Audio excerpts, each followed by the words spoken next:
सबसे पहले ये बात जानिए, डर सिर्फ एक फीलिंग नहीं है, डर एक स्पिरिट है। बहुत सारे लोग डर को ऐसा लेते हैं कि मेरे को डर लग रहा है, पर आप जानते हो आपको डरा कौन रहा है?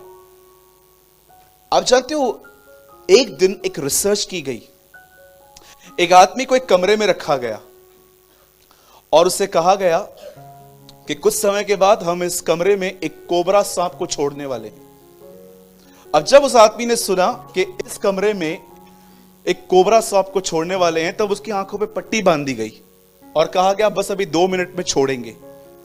एंड यू नो, उस समय के बाद चेक किया गया कि अब उस आदमी के अंदर जो कि हार्मोन्स थे वो सब बदलने लग गए। और हुआ क्या, किसी व्यक्ति ने अंदर जाके एक सिर्फ नीडल ली, सुई ली और उसको टच की, आपको पता है वो मर गया।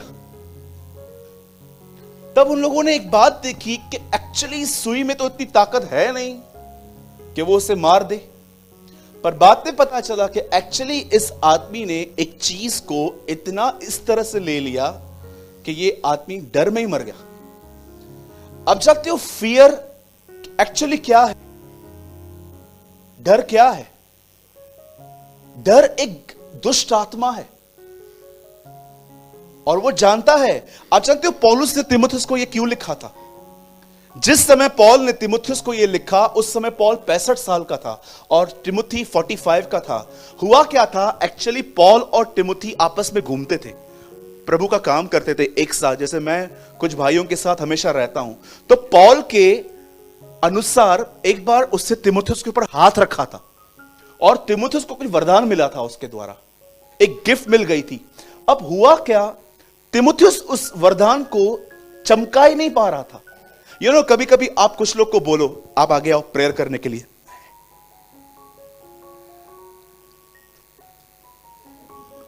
हम डरते हैं ना, स्वाभाविक है।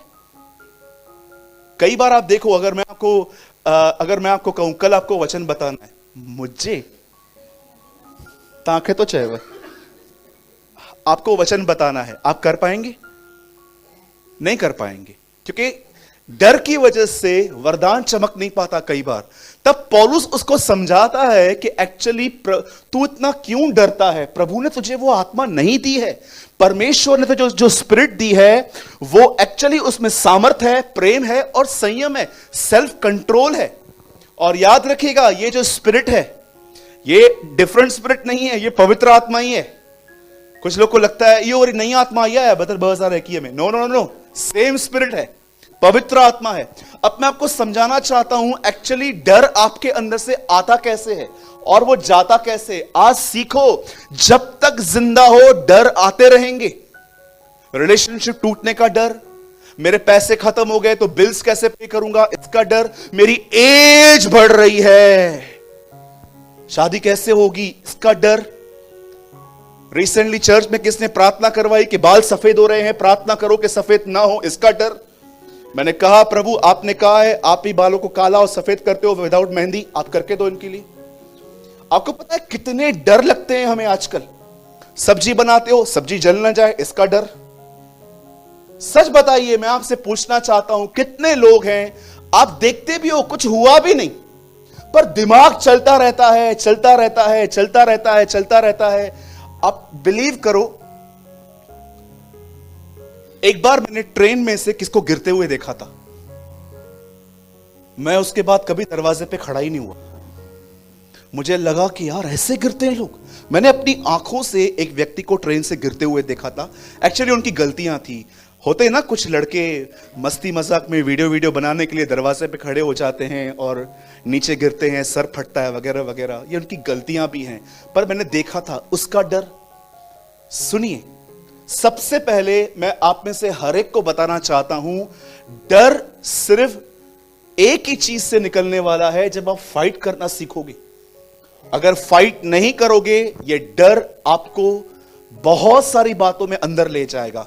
अब ध्यान दीजिए जो मैं आपको समझाना चाहता हूं। बाइबल ऐसा बताती है, इज़राइल के अंदर एक समय ऐसा था जब एक व्यक्ति का शासन था।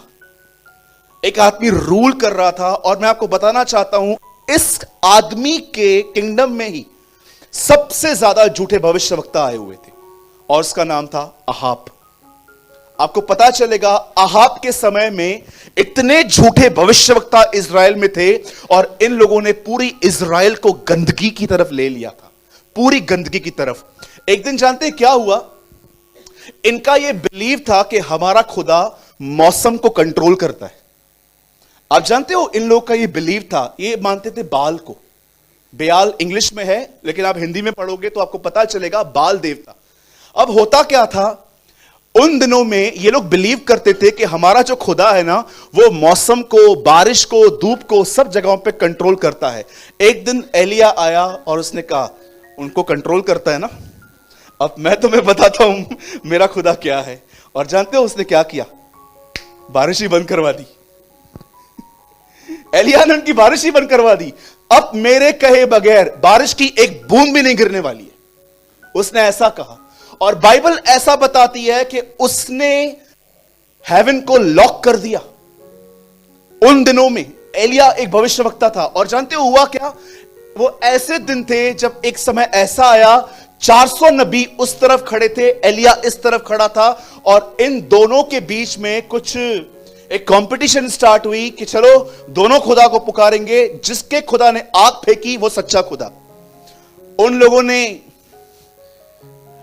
बोलना स्टार्ट किया, ए बाल जल्दी आ, जल्दी आ, बोलना स्टार्ट किया। और एलिया आराम से देख रहा था, बुलाओ बुलाओ, आएगा आएगा। उसके बाद जानते हो क्या बोलता है? यात्रा करता है, यात्रा में होगा, सोया होगा, जगाओ जगाओ, देखो मैं आओ। एंड यू नो, मुझे ऐसा लगता है किसी पत्थर पे ऐसे आराम से बैठ के देख रहा था। सब देखने के बाद वो वहां पर खड़ा होता है और कहता है हो गया। एंड यू नो उन लोगों ने क्या किया था? बाल को बुलाने के लिए उन्होंने अपने बदन को भी मारना पीटना स्टार्ट किया था। ब्लीडिंग होना स्टार्ट हो गई इन लोग की, कोई नहीं आ रहा है, कोई नहीं आ रहा है, कोई नहीं आ रहा है। और उसके बाद वहां पर खड़े होकर कहता है रुको, हो गया तुम्हारा? बोलते हैं हो गया, नाउ वेट। और वहां पर खड़े होकर वो कहता है इब्राहिम, इसहाक और नो, इस्राएल के परमेश्वर। वहां पर याकूब का नाम नहीं है। इब्राहिम, इसहाक और इस्राएल के परमेश्वर, आज अपना आग यहां पर बेच और इन पे प्रकट कर कि मैंने ये सारे काम तुझसे वचन पाके किए। और बाइबल ऐसा बताती है कि आग वहां पर गिरी। और जानते हो आग गिरने के बाद एलिया ने क्या किया? एलिया ने कुछ लोगों को बोल के 400 नबियों को पकड़वाया, और बाइबल बताती है उनको मार डाला। अब मुझे बताइए, एक नबी ने कितनों को मारा? 400 लोगों को मारा। पर आप जानते हो आगे चल के क्या हुआ? एक स्त्री थी वहां पर, उसका नाम था इजबेल। बाइबल बताती है उसने एलिया को एक धमकी भेजी कि तू खाली मुझे मिल, मैं तुझे बताती हूं मैं कौन हूं। अब जानते हो एलिया क्या करता है? 400 नबियों से लड़ने वाला व्यक्ति इस बात को सुनने के बाद बाइबल बताती है दौड़ता है, एक ट्री के नीचे आता है, और जानते हो ट्री के नीचे बैठ के क्या बोलता है? प्रभु मुझे खत्म कर, मुझे मार दे। अब मैं आप में से हर एक से एक सवाल पूछना चाहता हूं। यहां पर 400 लोगों से लड़ने वाला व्यक्ति एक लेडी से क्यों डरा? बोलिए। डर, और डर तो पता है ना, डर कैसे आया?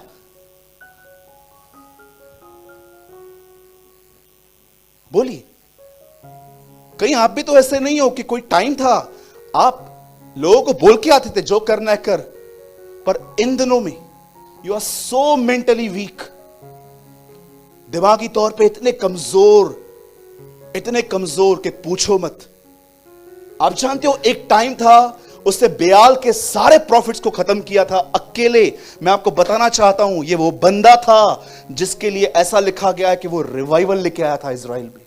बेदारी, जागृति, लोग जाग गए थे उसकी सेवकाई में। जैसे कई बार परमेश्वर अपने दासों को खड़ा करता है और उनकी मिनिस्ट्री के द्वारा नेशंस को वो शेक करता है, हिलाता है, लोगों को उठ के खड़ा करता है। एलिया उनमें था। पर अब एक व्यक्ति ने, एक बहन ने उससे कहा था तू मुझे मिल, मैं तुझे बताती हूं, मैं तुझे खत्म कर दूंगी। अब ये बंदा भाग भाग के एक जुनिफर ट्री के नीचे आता है और वहां पर कहता है लॉर्ड किल मी, मुझे खत्म कर।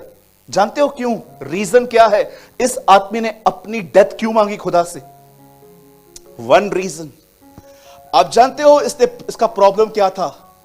बोलिए मेरे पीछे, बोलिए, एलिया ने धमकी को मेडिटेट किया था। It is problem. आप जानते हो जिन चीजों को, कितने लोगों ने गन्ने का रस पिया है? हाथ उठाइए। क्या बोलते हैं इसको? इंग्लिश में मत बताओ, हिंदी बोलो। गन्ने का रस, और भी कुछ बोलते हैं, कमंदई जूस। देखिए, आप जब विलेजेस में जाएंगे तो मैंने आंखों से देखा है गन्ने को कटते हुए, राइट? आपने भी देखा होगा। गन्ने की रस निकलती कैसे? आप सच्ची बताओ, बचपन में जब आप हाथ गाड़ी पे जाते थे बड़ा ग्लास लेके, क्योंकि हमको लगता था जितना ग्लास रहेगा उतना मिलेगा, और हम वहां पर जाते थे और खड़े रहते थे, ऐसे देखते थे, भैया नींबू डाला? हाँ डाला। मैंने नहीं देखा, फिर से डालो। हाँ, और बार बार उसको बोलते थे, भैया वो थोड़ा बोली सूरत लेकर उसको बोलते थे ज्यादा डालो। आप जानते हो जब वो गन्ना जाता था मशीन के अंदर, एक रोल के अंदर उसमें से पूरा उसका जूस निकलता था। आप जानते हो जो कुछ आप दिमाग में रखोगे और उसके लिए सोचोगे, वो सारे जूसेस बनकर आपकी बॉडी को कंट्रोल करेगा। Trust me. आपको पता नहीं है, एक आदमी जो सबसे ज्यादा मोटा है उससे हैवी उसके थॉट्स हो सकते हैं आज। आप जानते हो एलिया क्यों डरा? वो मुझे मारेगी, वो मुझे मारेगी, वो मुझे मारेगी, वो मुझे मारेगी, वो मुझे मार ही देगी। ये सोच सोच के उस बंदे को ऐसा उसका दिमाग हो गया। मैं आप में से हर एक को एक कोड दिखाता हूं। पंकज भाई, मैंने आपको एक कोड दिया था, जरा ये देखिए प्रोजेक्टर पे क्या लिखा हुआ है। थॉट्स क्या होते हैं, डर क्या होता है। Of all the liars in the world sometime the worst are our own fear. इस दुनिया में जितने भी झूठे हैं, सबसे ज्यादा झूठा आपका डर है। आप मुझे बताइए, गन्ने का रस जो होता है, अगर आप उसे लोगे हाथ में तो आपको पता चलता है ना कि एक्चुअली ये गन्ने से निकला है।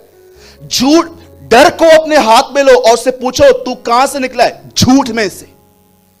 जो कुछ मुझ में है सब झूठ है। तेरा ये होने वाला है, तेरा वो होने वाला है, तुम्हारी हालत खराब होने वाली है, ये वो। कितने लोग थे मुझे बताइए, कोविड में आपको जब कुछ खाने की टेस्ट नहीं आ रही थी तो आपको क्या लग रहा था? अल्लाह, मैंने एक बार ड्रीम देखा था अपने लिए, मुझे कोविड हो गया। मैं कहां पर ट्रेवल करने जा रहा था और एक आंटी ने मुझे बोला आपको तो कोविड है। मैंने बोला आपको भी है? डर, फियर, क्या देते हो खुद को वही निकलेगा आपके अंदर से। इस आदमी ने जानते हो क्या सोचा? वो मुझे मार देगी, और मारने के बाद उसने इतना उसके लिए सोचा, of all the liars in the world sometime the worst are our own fears. इस दुनिया में जितने भी झूठी बातें हैं, सबसे बड़ा झूठ ये डर है। चलिए मैं आप में से हर एक से एक बहुत ही अच्छी बात पूछना चाहता हूं। मुझे बताइए, जब यीशु को पता चला कि वो आज की रात अरेस्ट होगा, आप में से कितनों के बाद जानते हैं जीसस अपने लाइफ में बहुत कम बार यरूशलेम गया था। हमेशा यीशु यरूशलेम विजिट करके वापस आता था। लेकिन जानते हो जिस रात वो यरूशलेम में रहा, उस रात वो अरेस्ट हो गया था। पढ़ के देखिए आराम से। आप जानते हो जिस रात वो यरूशलेम में रहा, उस रात वो अरेस्ट हुआ। मैं जो कह रहा हूं प्लीज बहुत ध्यान से सुनना। अब आपको एक चाबी मिल जाएगी कि यस ब्रदर, यही मिसिंग था एक्चुअली। आप जानते हो बाइबल ऐसा बताती है, जिस रात उसे पता था कि अब वो पकड़वाया जाएगा, बाइबल बताती है वो किद्रोन के नाले पर गया। एक्चुअली वहां पर एक छोटा सा झरना था, एक पानी बहता था, उसके बिल्कुल साइड में जाके उसने दुआ की। और आप जानते हो दुआ करके वो चेलों के पास आया। मुझे बताइए चेले क्या कर रहे थे? द बाइबल सेज वो सो रहे थे। उनको यीशु क्या कहता है? प्रार्थना करो मेरे लिए ताकि तुम परीक्षा में न पड़ो। मुझे बताइए जीसस किस टेम्पटेशन की बात कर रहा था? कुछ होने वाला है, कुछ आ रहा है, प्रार्थना करो कि उसमें बच जाओ तुम। बाइबल कहां नहीं कहती है कि प्रार्थना करो कि आजमाइश ना आए। बाइबल कहती है प्रार्थना करो कि तुम आजमाइश में ना पड़ जाओ। बताइए यीशु किस आजमाइश की बात कर रहा था? फिर यीशु अंदर गया, दुआ करने लगा, वापस आया और जानते हो सेम वर्ड्स क्या कहता है? अब तक सो रहे हो, उठो, प्रार्थना करो कि तुम आजमाइश में न पड़ जाओ, तुम परीक्षा में न पड़ो। तीसरी बार यीशु ने वही सेम वर्ड्स यूज किए। यीशु को ताकत मिल गई और उसके बाद यीशु खड़े होकर उनको कहता है लेट्स स्लीप, सो जाओ। बताइए जैसे यीशु अरेस्ट हुआ, मुझे बताइए जैसे यीशु पकड़वाया गया, चेले कहां थे? फिर सब भाग गए। क्यों? किस तरह का डर आया उनके अंदर कि अगर इन्हें यह पता चला कि अगर हम भी इनके साथ हैं तो यीशु के पास में एक और क्रूस लगाया जाएगा जहां पर हम टांग दिए जाएंगे। आप जानते हो यीशु ने उन्हें चाबी दी। एक बात आ रही है, डर भी आ रहा है, दुआ करो, बच जाओ।